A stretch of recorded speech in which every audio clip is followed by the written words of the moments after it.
What would you do if someone you trusted most disappeared at the exact moment your life was on the line?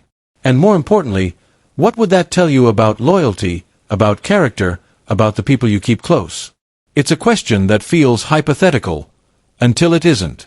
Because situations like this don't just test survival, they test relationships.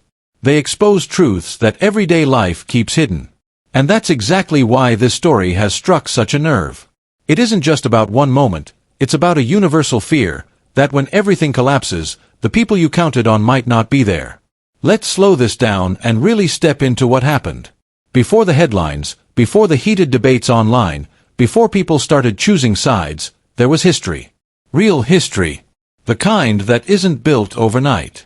At the center of this is Ben 10, a name that, within his circle, meant more than just identity. It represented years of shared experiences. Late nights. Risks taken together. Moments when loyalty wasn't just discussed, but lived. He wasn't just around. He was part of something deeper. A bond that had been tested before, or at least, appeared to be. Think about your own life for a moment. The people you've been through things with, the ones who saw you at your lowest, celebrated your highest, don't they start to feel permanent? Like no matter what happens, they'll be there? That's what makes this situation so unsettling. Because alongside Ben 10 was OG3, a figure whose very name carried weight. OG isn't just a casual label. It implies experience. Leadership.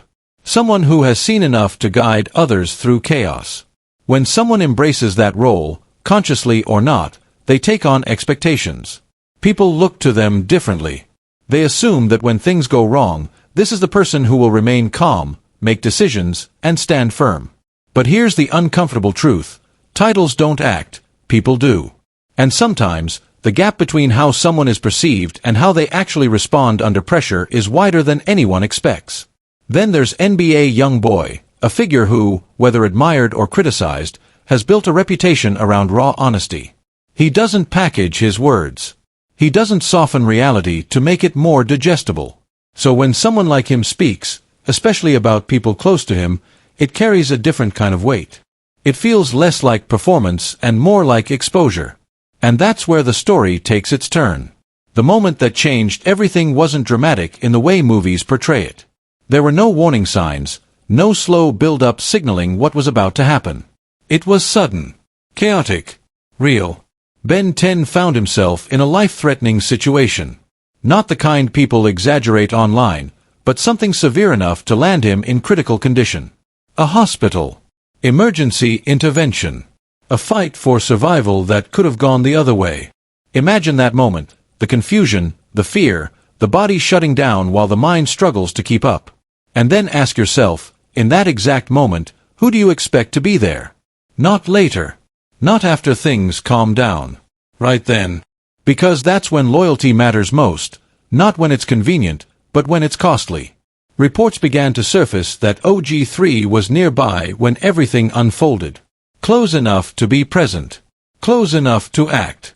But instead of staying, instead of stepping into the role people assumed he would fill, he left. And this is where things become difficult to process. Because leaving, in a moment like that, isn't just a physical action, it's symbolic. It sends a message, whether intended or not. Was it fear? Was it panic? Was it self-preservation overriding everything else? Or was it something deeper, a reflection of priorities that had always been there, just never revealed?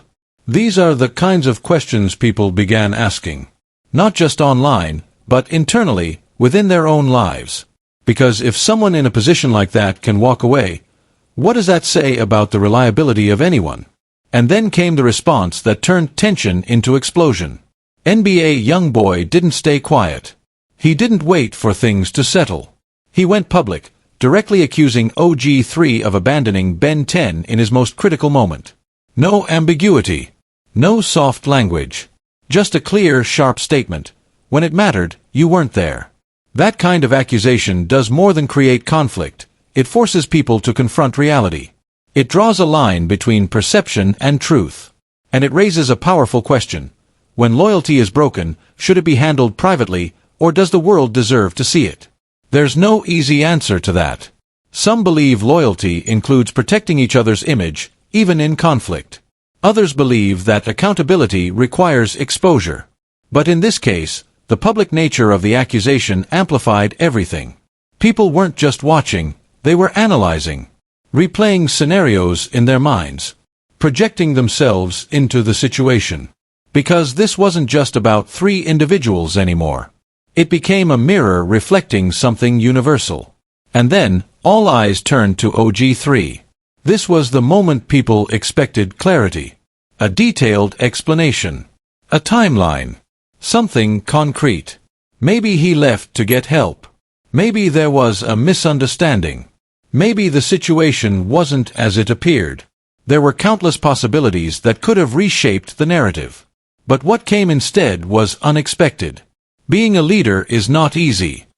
That was the response. And for many, it felt empty. Not because the statement was untrue, leadership is difficult, but because it didn't address the core question. It didn't explain the decision. It didn't deny the accusation. It didn't provide context. It sidestepped everything.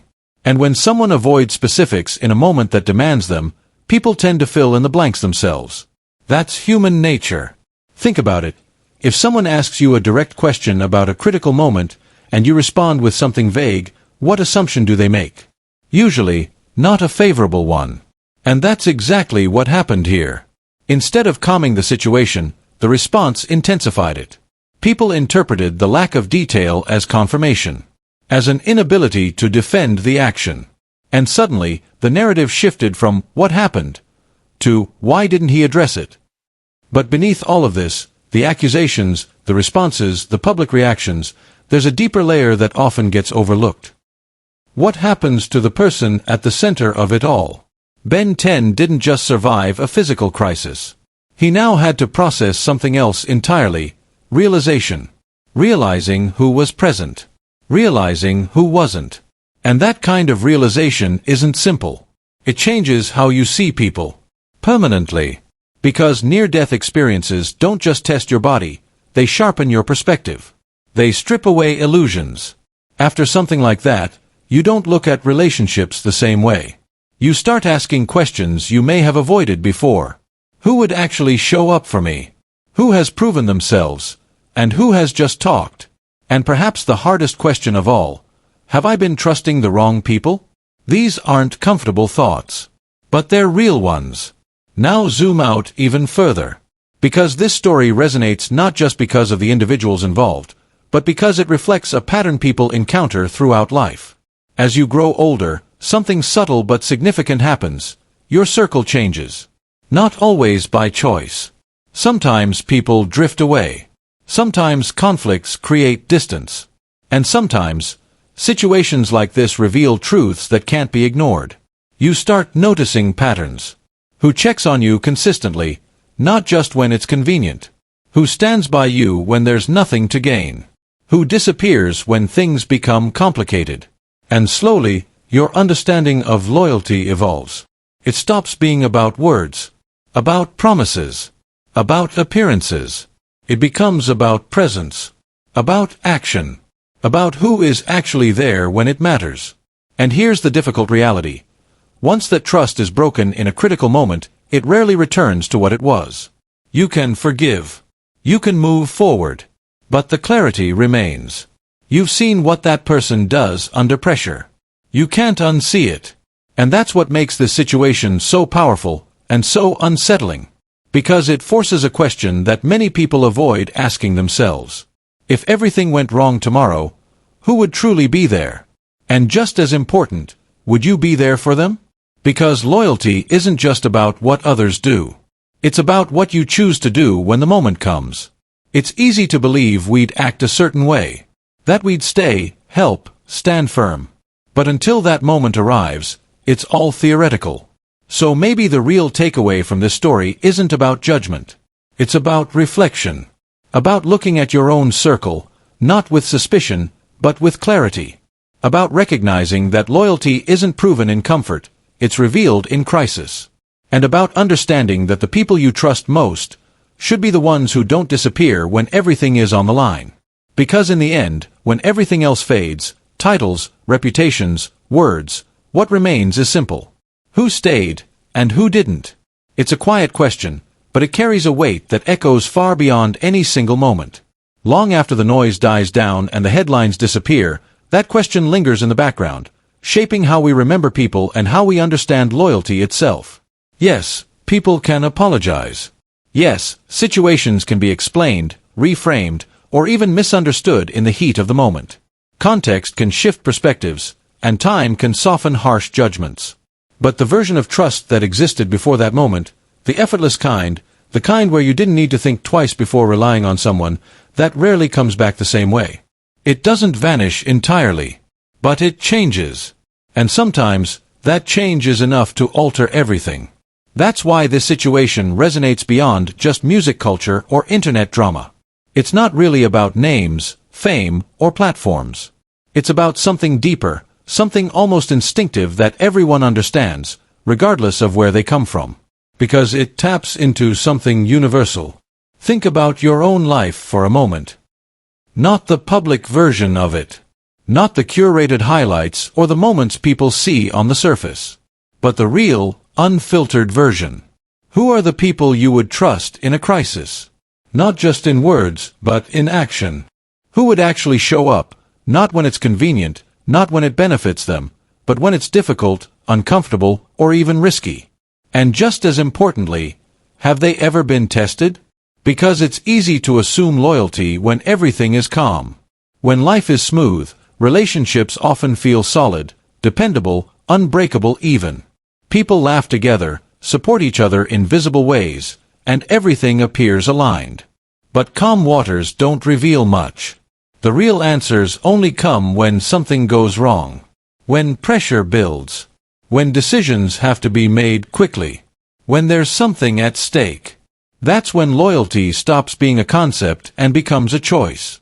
Back in this situation, the aftermath is still unfolding, and like most real-life moments, it's far more complicated than any single narrative can capture. Ben 10 is recovering, which is ultimately the most important outcome. Strip away all the conversations, all the speculation, all the opinions, and that's what truly matters. Survival changes everything.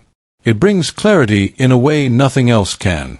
Moments like that remind everyone watching that behind the headlines, there are real lives, real consequences, real emotions. It shifts the focus away from judgment and back to humanity.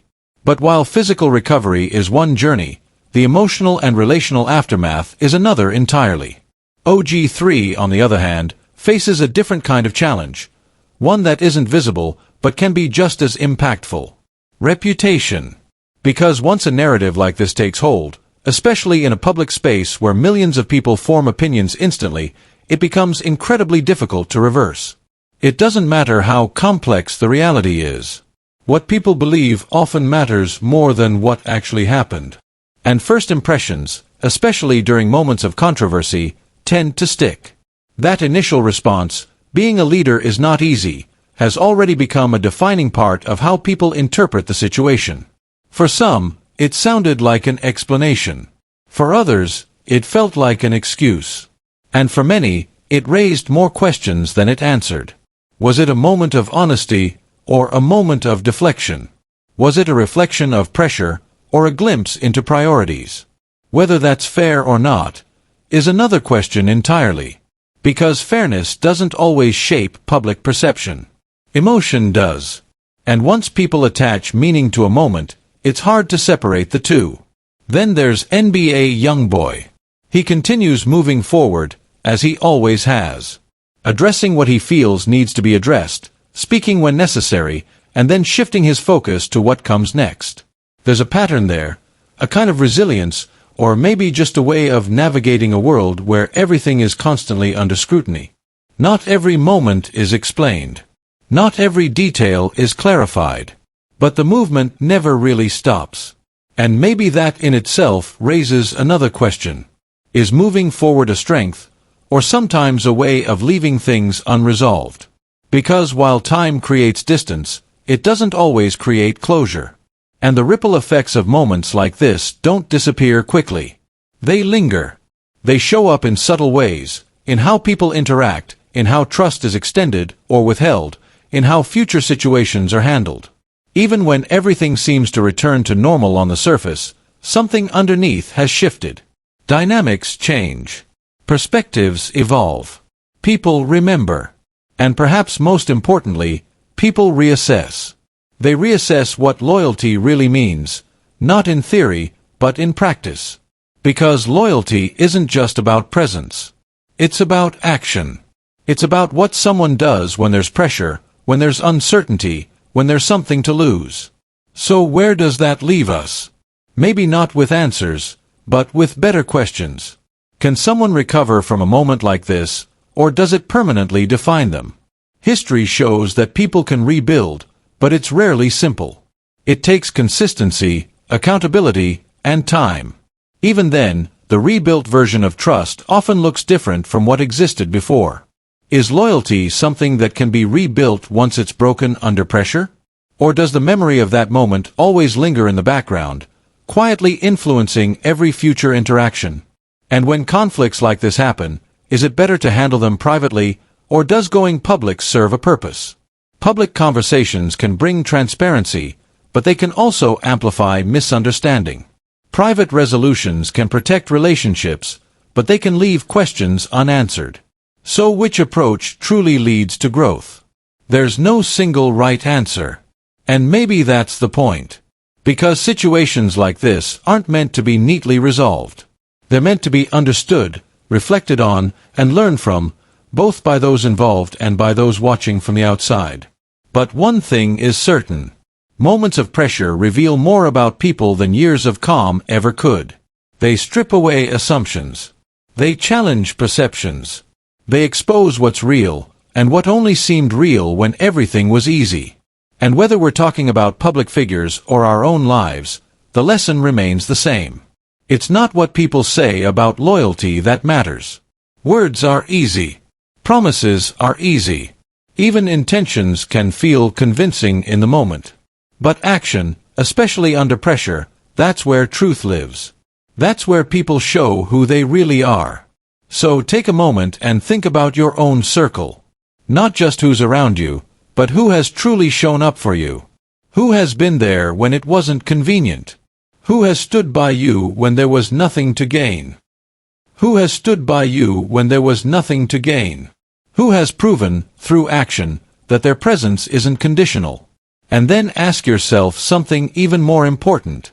If the situation were reversed, would you do the same? Because loyalty isn't just something we expect from others. It's something we're responsible for too. And sometimes, the hardest questions aren't about what others did. They're about what we would do in their place. Let me know what you think.